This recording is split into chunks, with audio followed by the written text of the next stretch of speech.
أهلا بكم في غوص عميق جديد. اليوم معانا تقرير خبير مهم جدا بيحلل ظاهرة بنشوفها كثير: تفضيل البشرة الفاتحة، أو ما يسمى العنصرية اللونية. بالضبط.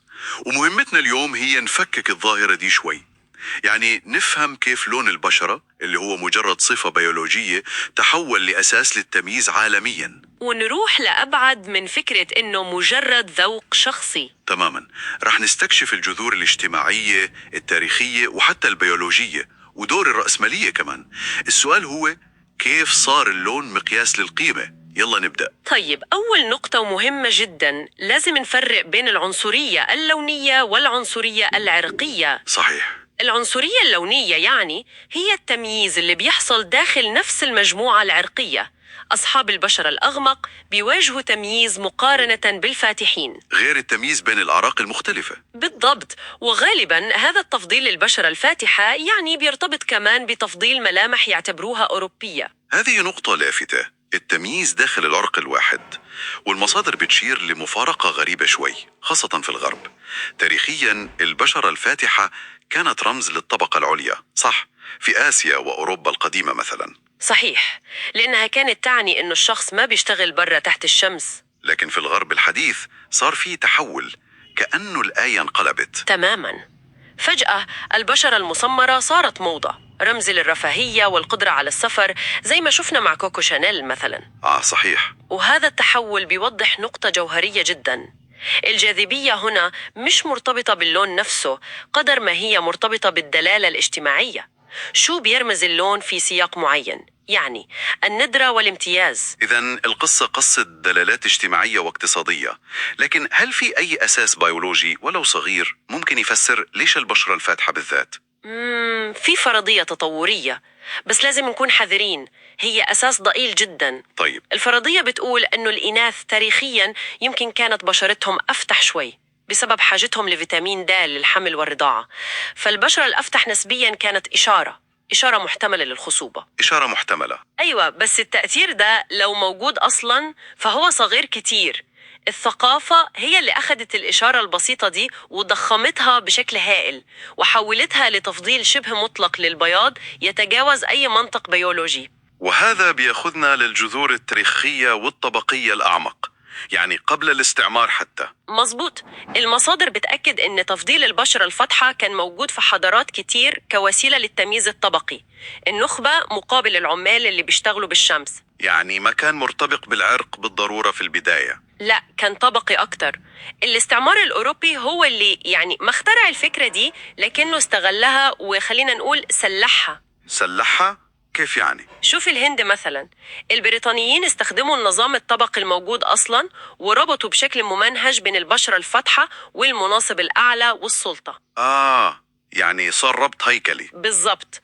وصار تهميش لأصحاب البشرة الداكنة كجزء من بنية الإدارة والمجتمع، وهذا رسخ العنصرية اللونية بعمق شديد. هذا يعني إنه التفضيل تحول لنظام فعلي ومستمر. التقرير بيستخدم مصطلح مهم هنا: تراتبية لون البشرة. ممكن توضحي أكثر كيف بيشتغل النظام ده اليوم؟ أكيد.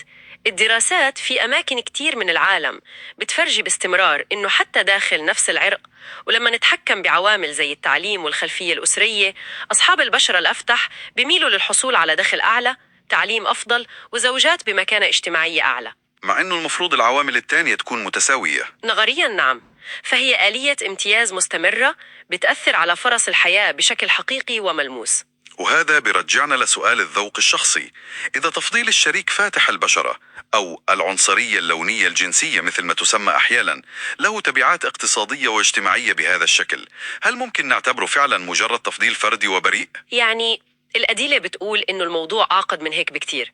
التفضيل ده سواء كان واعي أو لا بيشتغل كآلية اجتماعية بتساهم في إعادة إنتاج نفس التراتبية الهرمية. يعني بيساعد في الحفاظ على الامتيازات وتمريرها عبر الأجيال. تماما. وما بنقدر ننسى دور الإعلام والرأسمالية الحديثة.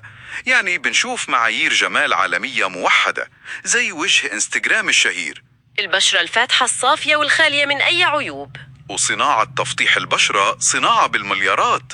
كيف بتلعب دور؟ هذه الصناعة بتربط بشكل يعني فج ومباشر بين البشرة الفاتحة وبين النجاح والسعادة والقبول الاجتماعي. هي بتبيع وهم للأسف بيستغل عدم الأمان عند الناس. والأخطر من الوهم هو الضرر الحقيقي. بالضبط، الخطر الصحي كبير جدا. كتير من المنتجات دي فيها مواد سامة جدا زي الزئبق والهيدروكونون، وهذا حول الضغط الجمالي لأزمة صحة عامة خاصة في آسيا وأفريقيا. ولهذا السبب في اتفاقيات دولية زي ميناماتا مثلا لحظر الزئبق مثلا. صحيح، بس التطبيق لسه بيواجه تحديات كبيرة على الأرض. إذن الصورة اللي عم تتشكل هي صورة معقدة جدا. العنصرية اللونية مش مجرد إشي قديم وراح، لا، هي نتاج تفاعل مستمر بين، خلينا نقول، أساس بيولوجي صغير ضخامته الثقافة، وتاريخ طبقي عميق، واستغلال استعماري ربط اللون بالقوة، وهياكل رأسمالية وإعلامية بتعزز كل هذا اليوم. بالضبط. وفهم الشبكة المعقدة دي من العوامل هو أول خطوة أساسية عشان نقدر نتحدى ونفكك المنظومة دي على مستوى الفرد والمجتمع. ونترك للمستمع فكرة أخيرة يفكر فيها: كيف ممكن كل واحد فينا بعالم مليان بهاي الرسائل عن اللون والجمال والقيمة، كيف ممكن نبدأ نتعرف على تأثير هاي الهياكل العميقة اللي ممكن ما تكون واضحة دايما على تصوراتنا إحنا، وكيف نقدر بوعي نتحدى الأفكار المسبقة دي جوانا وفي محيطنا.